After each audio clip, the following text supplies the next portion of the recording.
¿Están viendo, chicos, la pantalla? Sí, doctora. ¿Sí? Sí, Bueno, doctora. ya, está bien, queridos. Vamos, si recuerdan, vimos más o menos todas las características de los nutrientes, su valor calórico, cómo se regula el problema de la alimentación, etcétera.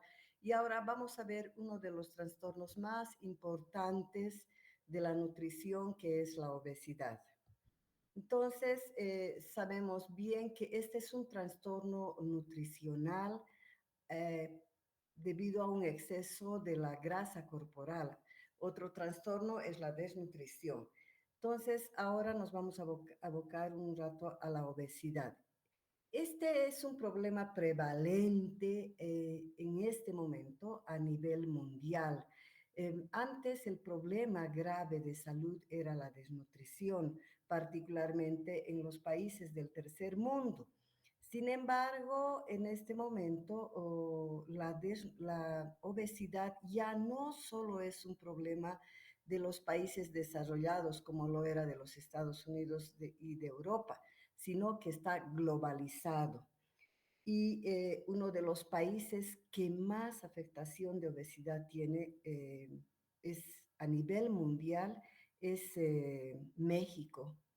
Entonces, aquí en Latinoamérica estamos con este problema bastante serio y no es raro encontrar, por ejemplo, este tipo de situaciones aquí en Bolivia, particularmente después de la pandemia. Por eso se asegura que ahora no solo es un problema de adultos y de algunos países desarrollados, sino es un problema ya general y que se ha insertado también en la infancia. La prevalencia de la obesidad es un 30% que aumentó en las últimas décadas.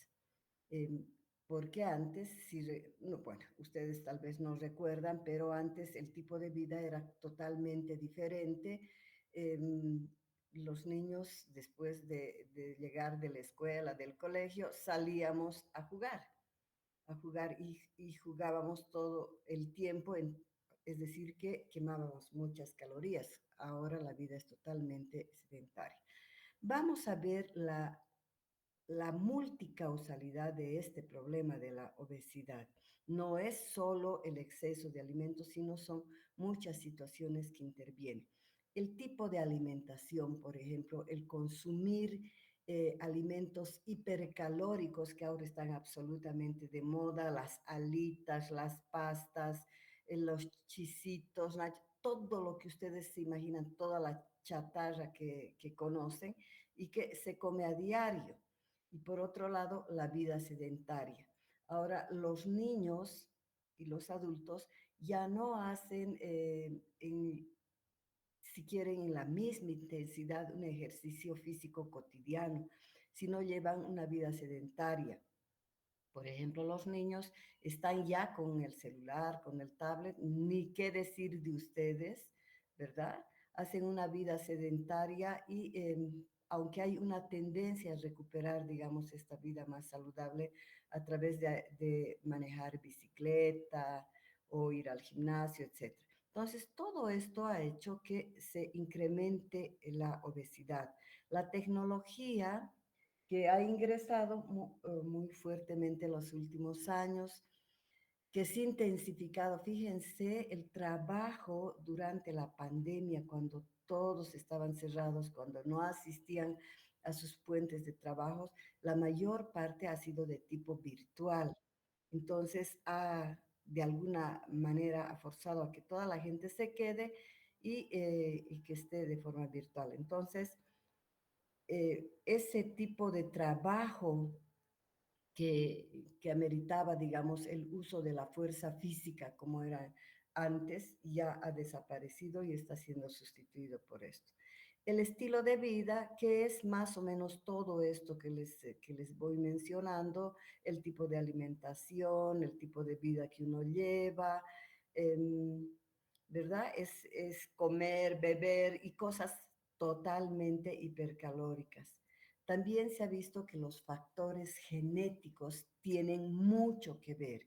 Factores genéticos donde se han hecho una serie de estudios y se ha visto que aunque se separen dos gemelos idénticos y se les ha hecho el seguimiento, en condiciones totalmente diferentes, estos tienen un futuro nutricional muy parecido, aunque unos vivan en unas condiciones bien precarias y otros tengan todo. Se ve que en animales de experimentación les faltan una serie de enzimas, lipasas, etc. Eh, Cuando hablamos de obesidad, ya lo hemos repetido, es un exceso de grasa corporal y su marcador de medición sería el índice de masa corporal. ¿En qué consiste? Se toma en el numerador peso en kilos y sobre la talla en metros cuadrados.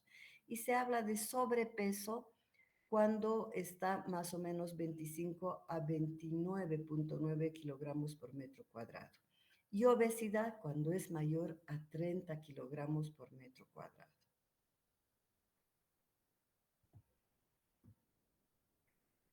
Eh, Vamos a decir que la obesidad es la consecuencia de un mayor aporte de energía en relación a su consumo. Esto está bien claro, ¿verdad? La obesidad se produce cuando el ingreso energético más de lo que el cuerpo necesita. Si yo sigo consumiendo ingresos, etcétera, todo este excedente de grasa va a ser depositado en mis depósitos corporales, que son absolutamente toda la masa corporal que me rodea y en el medio, también en la parte interna. Y por cada 9.3 calorías de exceso se deposita 1 gramo de grasa. Eso ya lo saben bien. El exceso es el aporte de energía que acontece, fíjense esto, solo en la primera fase de aparición de la obesidad. Solo en este momento va agregándose en gran cantidad. Y una vez que la persona es obesa, lo necesario, es decir, lo único necesario para seguir siendo obesa, es que el aporte de energía se iguale con la eliminación. Por eso es que cuando uno hace, digamos, una anamnesis a los obesos, ellos dicen, pero si yo no como, y uno se ríe. Si yo no como, ¿y cómo es lo que come? Como un poquitito de desayuno, el almuerzo, nos dicen dietas así terribles para bajar de peso. Y uno a veces no les cree, pero es así. En general, una vez que uno ha sido obeso, estos depósitos energéticos, si recuerdan ustedes a largo plazo, hacen que la persona pierda un poco el apetito y con solo hecho de comer lo mínimo necesario, continuamos siendo obesos. Pero habitualmente eso no acontece. Habitualmente la gente obesa, porque ha dilatado el estómago, etcétera, necesita cada vez también aumentar la cantidad hasta llenar para que esos reflejos que van en, también no funcionen. Entonces, si se come más de lo que uno necesita, eh, de la poca pérdida que hacemos con el ejercicio, etcétera, en estos sedentarios, todo eso se va acumulando como grasa y cada vez entonces la obesidad va incrementándose más y más porque no solo se está consumiendo lo que uno necesita. Por eso es esto, los obesos consumen en general cantidades muy parecidas a personas normales, pero los obesos, ¿no? Una vida sedentaria es la causa principal de obesidad y el efecto, vamos a ver qué impactante es el trabajo muscular sobre el gasto energético. Fíjense, el ejercicio físico regular aumenta la masa muscular. Sabemos eso. Sabemos bien que cuanto más ejercicio hagamos, mi masa muscular va a crecer más. Y por otro lado, cuando la masa muscular se hipertrofia, también consume mayor energía y por lo tanto va a disminuir el tejido adiposo. En condiciones normales, 25 a 30% de la energía utilizada es para la actividad muscular. Pero si nosotros nos encontramos con un trabajo manual, por ejemplo, de estos cargadores, leñadores, de estos que utilizan la fuerza física, un 60-70% se va a la actividad muscular. Y por eso hablamos que el ejercicio físico, el hecho de ir a un gimnasio y hacer una actividad forzada o simplemente manejar bicicleta no por unos minutos, sino por más de una hora o hacer otro ejercicio intenso de jugar intensamente durante periodos más prolongados, nos van a hacer bajar cualquier cantidad de peso porque esta energía, fíjense, en gran porcentaje se va hacia el trabajo muscular. Hay conductas alimentarias anómalas, por ejemplo, o cuando ocurre que estos van a favorecer la obesidad. Por ejemplo, el hecho de que se consuman alimentos energéticos, incremento de comidas hipercalóricas. Em, los cochalas somos expertos en esto, ¿verdad? Consumimos gran cantidad de comidas hipercalóricas, a veces eh, si se fijan a los taxistas, si vemos un lugar donde hay harta gente y hay muchos taxis, sabemos que ahí es la comida buena. Y a veces desde por la mañana, ¿verdad? O tomamos un buen desayuno con mortadelas, con todas las cosas que se imaginan. A media mañana ya estamos buscando la salteña, el relleno, el almuerzo. Eh, a media tarde, el tecito, etcétera, ¿verdad? Este incremento de comidas hipercalóricas es muy terrible para la generación de la obesidad.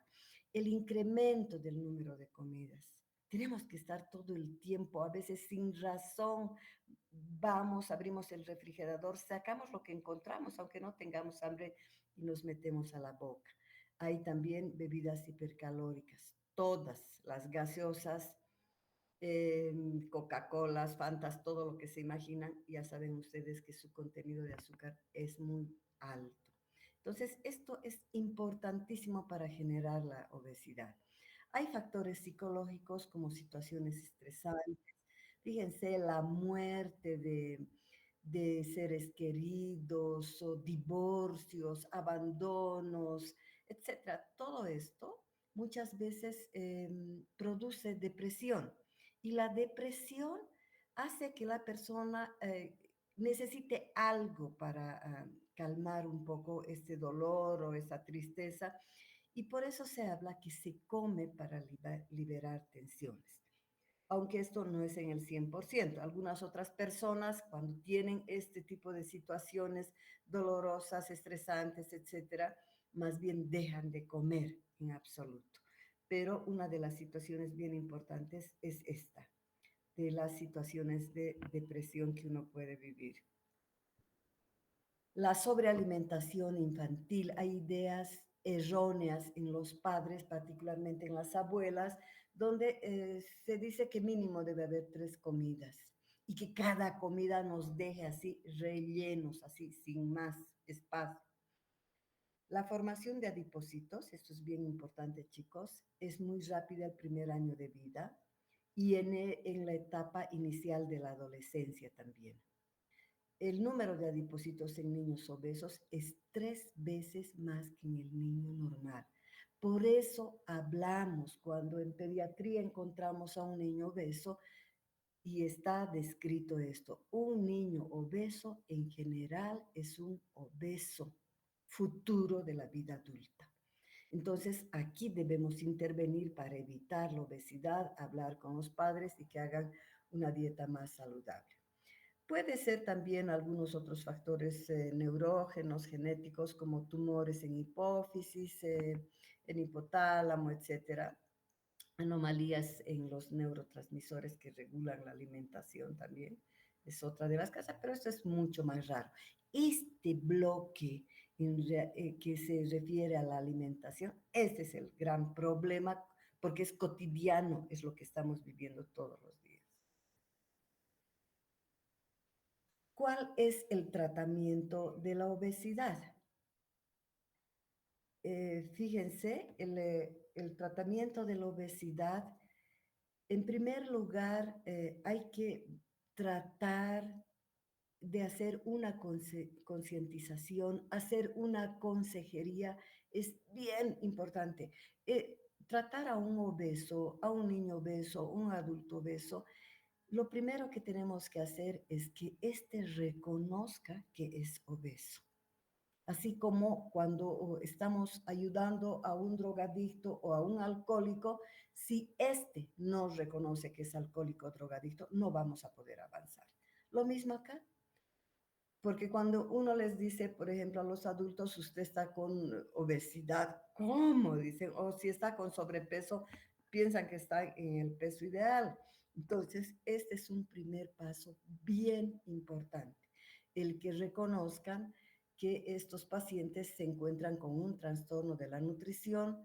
Y hemos hablado, chicos, la obesidad es una serie de, es un desencadenante de muchos problemas de salud, por ejemplo, de síndrome metabólico, de hiperinsulinismo, de diabetes, de infartos. Todos estos problemas de ACV, de todo, tienen de hipertensión, tienen mucho que ver con obesidad. Entonces, aquí nosotros debemos hacer una motivación bien importante, una consejería que él comprenda que si quiere salir de este problema, él tiene que ayudar. Por eso se habla que la motivación, que él acepte, que él tenga ganas de perder peso es muy importante. Muchas veces se necesita psicoterapia, a veces psicoterapia con el niño o el adulto o con el entorno, particularmente con los niños, porque es más grave, porque ahora se está viendo lo que no veíamos antes, diabetes infantil, se veía antes extremadamente raro, pero se veía los de tipo 1. Ahora estamos viendo como consecuencia mucha obesidad, pero de tipo 2 como en el adulto, por la gordura, ¿no? Entonces hay que hacer psicoterapia al niño, a la familia, porque ¿de qué sirve que el niño sí quiera bajar de peso si en la casa sigue la mamá, el papá, todo el mundo consumiendo alimentos hipercalóricos? Si él tiene Coca-Cola toda la vista, entonces obviamente que va a caer nomás. Por eso que se necesita esta motivación y este dominio propio, el que sea capaz la persona de decir yo no consumo, aunque esté en una invitación, muchas gracias, que coma lo necesario y se levante o no o deje de comer simplemente. Entonces, la dieta saludable es lo que les he dado en la anterior clase, chicos. Hemos hablado muy claramente de cuáles son los alimentos hipercalóricos, cuáles, pese a ser hipercalóricos como los aceites esenciales, no son tan dañinos si yo me pongo un poco, porque hay gente que, digamos, suprime totalmente el aceite, suprime las grasas y hemos visto el porcentaje de una dieta saludable, que tiene una cantidad de hidratos de carbono, que tiene una cierta cantidad de grasas y de proteínas.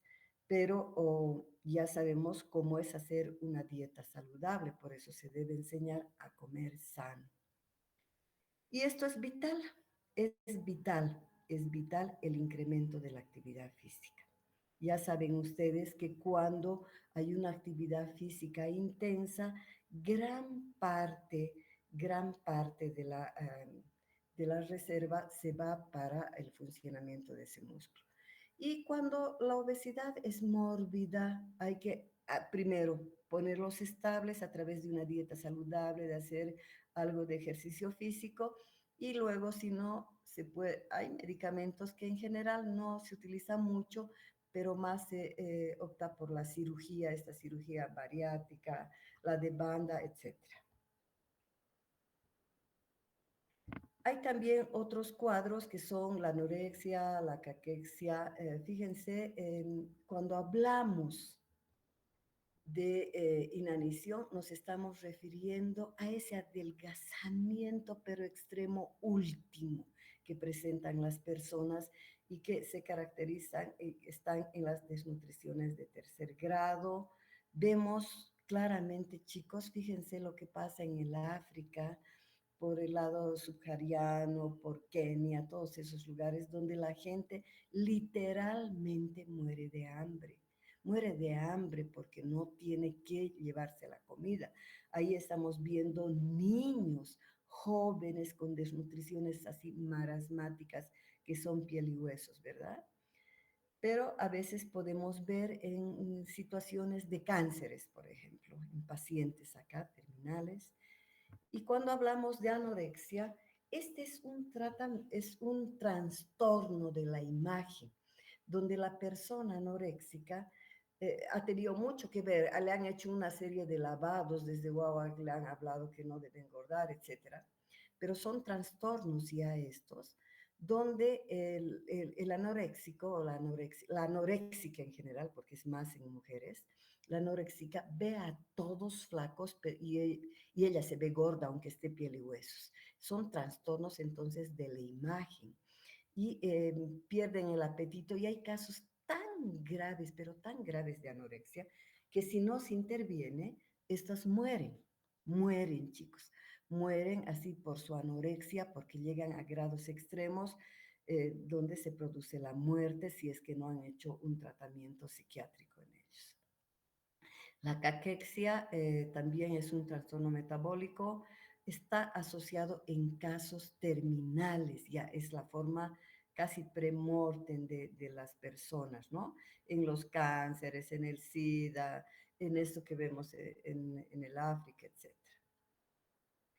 Y el ayuno, en el ayuno, en las huelgas de hambre que habían antes, ya no ahora, ocurre un agotamiento de todos los depósitos grasos que tiene la persona, ¿no? Ya directamente no consume, solamente consume agua esta persona y entonces va agotando todo esto. ¿Y qué es lo que pasa en esto? Se consumen los hidratos de carbono, todos, todo lo que está en la sangre, se vacían los depósitos grasos. Fíjense, es el orden más o menos que ocurre, los depósitos grasos, por lo tanto uno pierde la barriga, pierde los rollos por todo lado y al último pierde incluso la grasa peritoneal, la grasa perirrenal, todos esos depósitos grasos del interior de nuestro cuerpo. Y cuando ya ha consumido, ha vaciado todos estos depósitos grasos, al último se produce el consumo de proteínas. Y si hay ya el cuerpo no tiene otra fuente de energía y está agarrando a las proteínas, esto se llama autoconsumo, es decir, la persona se está consumiendo a sí mismo y esto solo ocurre en la fase terminal antes de la muerte. No ocurre antes, queridos. Cuando entra en esta fase, ya no hay más nada que hacer. Eso es absolutamente terminal. Entonces es un cuadro grave. Uno no, los pediatras, nosotros vemos esto o veíamos antes con mayor frecuencia estos casos así terminales de algunos niñitos que venían. A veces en etapas ya tardías que nada se podía hacer, pero antes de esto sí se podría corregir. Por eso se habla, cuando se llega al consumo de proteínas es muy terrible, generalmente es antesala de la muerte. Y mis queridos, con esto creo que hemos terminado este tema y nos veríamos el miércoles para hacer la parte de temperatura y su regulación, ¿ya? Bueno, muchachitos, hasta el miércoles.